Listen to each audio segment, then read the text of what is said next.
ছিল, কিন্তু তারপরেও এসআইআর হিয়ারিং এ শতায়ু। হ্যাঁ, কিভাবে হিয়ারিং এ চলাফেরায় অক্ষম 104 বছরের বৃদ্ধ, তাকে ডাকা হয়েছে শুনানিতে। কিন্তু কেন?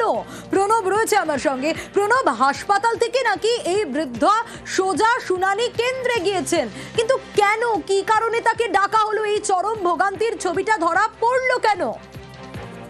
দেখো, শুধু হাসপাতাল থেকে যেরকম মানোয়ারা বিবি, যার 75-এর বেশি বয়স, তিনি বার্ধক্যজনিত অসুখে ভর্তি ছিলেন, তাকে হিয়ারিং এ যেমন ডাকা হয়েছে, 104 বছরের বয়স্ক তাকেও কিন্তু ডাকা হয়েছে। এবং তার বাড়ির লোকেরা টোটো ভাড়া করে রীতিমতন ভাবে তাদেরকে নিয়ে আসছে।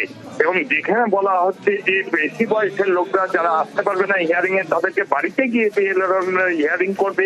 কিন্তু এখানে বড়োয়া যে কৃষক সভাতে যে তোমার ইয়ে চলছে, কৃষক বাঙালিতে যে হিয়ারিং এর সভা, সেখানে নিয়ে আসতে হচ্ছে তাদেরকে। এবং 104 বছরের হারু শেখকে রীতিমতন 5 কিলোমিটার দূর থেকে তাদেরকে নিয়ে আসা হচ্ছে।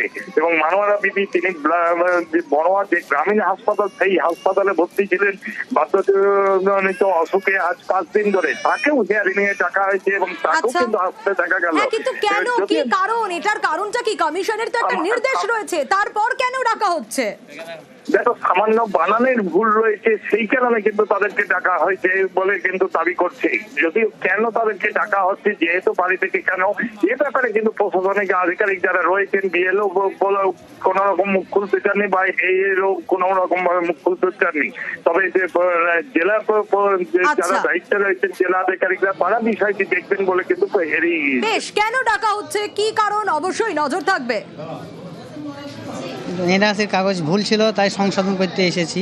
মানে ওই ব্যক্তি আপনার কেউ? আমার চাচা হয়। কত বয়স? কত? 104 বছর। 104। কিন্তু আপনার বাড়িতে লোক যায়নি? বাড়িতে লোক যায়নি। লোক যায়নি বলে তো হয়রানি করে আসা। এখানে লোক গেলি গিয়ে হয়রানি করে, এই মুরব্বী লোক কীভাবে আসবে? এই তো টোটো করে নিয়ে আসি, ও তো উঠি লইতে পারছি না, চলতে পারছি না, তুলাই দিন নামাইতে হয়েছি, নামাইতে হয়েছি, উঠাইতে হয়েছি, এভাবে কষ্ট করে নিয়ে আসতে হয়েছে। আমার মানে এসআইয়ের ফর্ম নোটিশ এসেছিল, সেই জন্য এসেছিলাম। বাড়িতে লোক যায়নি, আমাদেরকে এখানে রেখেছিল। বাড়িতে লোক যাওয়া তো কথা ছিল, সেরকম তো কোনো কিছু বলেনি, আসতে বলেছে, এখানে আনতে হচ্ছে। অসুস্থ মানুষ, আজকে 5-7 দিন ধরে হসপিটালে ভর্তি ছিল, তারপরে নিয়ে এসছে এখানে। আমার ঠাম্মার বয়স প্রায় 70+। হ্যাঁ, না, তবুও বাড়িতে লোক যায়নি। বর্ধমানের ভাতার ব্লকের দিকে যদি নজর রাখি, তাহলে সেখানে এসআইআর নোটিশ পাঠানো হয়েছে 20,000 বাসিন্দাকে।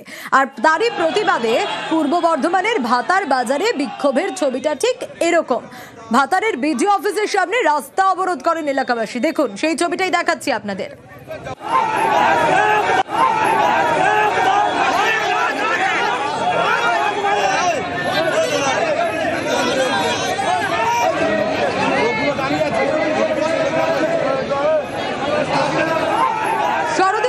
আমার সঙ্গে শরদিন্দু, প্রশ্নটা যারা বিক্ষোভ দেখাচ্ছেন তারা তুলছেন, কারণ 2002 সালের ভোটার লিস্টে এদের নাম রয়েছে, কিন্তু তারপরেও কমিশন কেন নোটিশ দিল? কি অভিযোগ?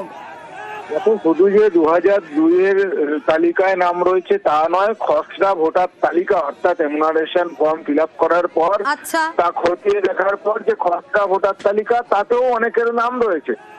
অথচ দেখা যাচ্ছে যে গণহারে একেবারে বাসিন্দাদের আবার শুনানিতে ডাকা হচ্ছে। প্রথমে কয়েক দফায় 3,500-এর মতো বাসিন্দাকে ডাকা হয়েছিল। বাসিন্দারা ভেবেছিলেন যে তাদের নিশ্চয়ই কিছু ত্রুটি রয়েছে, তাই ডাকা হচ্ছে। কিন্তু এখন সেই সংখ্যাটা 26,000 পৌঁছে গেছে, এমনটাই বলছেন বিক্ষোভকারীরা। এবং নতুন করে আরো 20,000-এরও বেশি বাসিন্দাকে ডাকা হয়েছে, এবং তুচ্ছ কারণেও ডাকা হচ্ছে, সামান্য নামের ভুলে ডাকা হচ্ছে। সেই তারই প্রতিবাদেই এই বিক্ষোভ, একেবারে বর্ধমান কাটোয়া রোড অবরোধ করে বিক্ষোভ দেখানো হয়।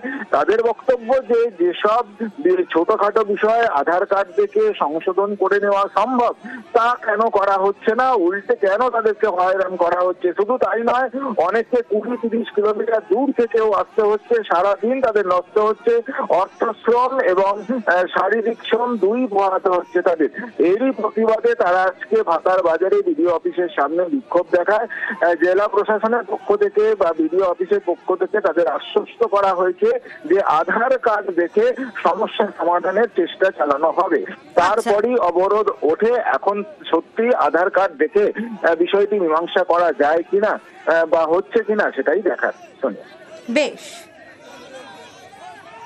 আমাদেরকে আশ্বস্ত করেছেন যে আধার কার্ড নির্বাচন কমিশন এতদিন ধরে নেব না বলছিল, সেই আধার কার্ডের মাধ্যমে যাদেরকে নোটিশ পাঠানো হয়েছে তাদের সেই আধার কার্ডের মাধ্যমে তাদের ভেরিফিকেশন কমপ্লিট করা হবে। যে পরিযায়ী শ্রমিক বা যারা চিকিৎসার স্বার্থে বাইরে আছেন বা কোনো ছাত্রছাত্রী যারা পড়াশোনা করছেন বাইরে, তাদের ব্যাপারে যারা বাইরে আছেন তাদের পরিবারের কোনো ব্যক্তি এসে এখানে ডকুমেন্টস ভেরিফিকেশনের মাধ্যমে তাদের সকল ডকুমেন্টস ভেরিফাইড করাতে পারবেন। আপনাদের যে বিষয়গুলোতে যে কারণে হিয়ারিং হয়েছে সেই বিষয়গুলো উনি যতটা সম্ভব আমাদের আধার দিয়ে বা যেভাবে ডিসপোজাল করা পসিবল যাতে এখানকার লোকজনের নাম থাকে সেভাবে উনি ওনার মতো যে ব্যবস্থা করছে। আপনাদের যে একটা বড় দাবি রয়েছে, আপনাদের এখানকার যারা মাইগ্রেন্ট ওয়ার্কার আছে যারা এখানে নেই বা অনেকে চাকরির সূত্রে বাইরে আছেন বা পড়াশোনার জন্য বাইরে আছেন, তাদের জন্য তাদের যেটা ইসিআই নতুন গাইডলাইন্স আছে, গাইডলাইন্স মোতাবেক তার বাড়ি তার কোনো আত্মীয় এনে সেই তার যে কোনো ডকুমেন্টস এদের সাবমিট করতে পারেন এবং সেটাকে আমরা অ্যাটেন্ডেন্স হিসেবে